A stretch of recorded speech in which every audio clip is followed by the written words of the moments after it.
Okay, so now we're talking about set, and these ideas are coming from Susan Kempter. Touch and set, the idea of just touching the string and setting the string, which I think is genius. So as I said, I teach John the Rabbit again before teaching my pretty motion, but I have them blow their hand back. This gives the idea of having the hand really soft. Then I have them go to E string, place their third finger down, and then play the same song, John the Rabbit, but the third finger down, okay? Then we can go for Mighty Pretty Motion on A string. Okay, same rhythm on A string. Important to add here the idea of a ringing note. What's a ringing note, you asked me? Is when the third finger is in tune. Of course, you need to have the violin in tune. So I stop playing, the violin keeps ringing because the D string is vibrating. You can explore 3, 4 senses here. You can say you can hear it, so that like it keeps ringing, and you're gonna ask them to always have the third finger on that place.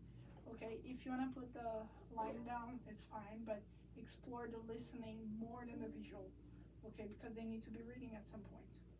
Yes, another thing, I present all of this with them by ear. Okay, I do not have them read any of this because I'm working with mother tongue idea. I have them listen, I have them play.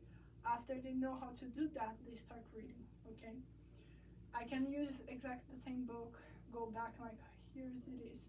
If the student's a little older, like 10 or 13, then I present the reading as well, because this presents one thing at a time, so it's really good for building reading again. But if they're 5, I'm not presenting them how to read until they're able to do so, okay, because that's just gonna push a lot of things.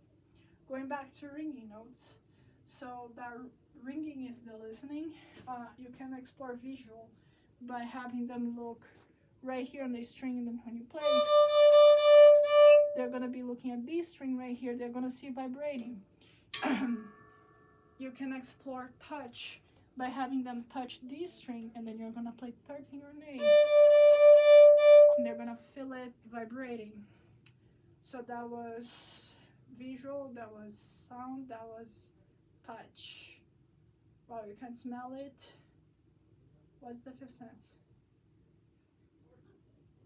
Taste. So those 2 no, but the other 3 you can explore it so that they understand the idea of a ringing note, which is the best way of explaining what is an in tune note. Okay, that was Mighty Pretty Motion and John the Rabbit on first position. Really work with that idea of being really gentle and soft when you go down. Another thing that I forgot to say, whenever you have them put the finger down, you always have them touch the string and then set. So touch is when you just touch the string as a harmonic, set is when the string touches the fingerboard. Okay? I think that's all.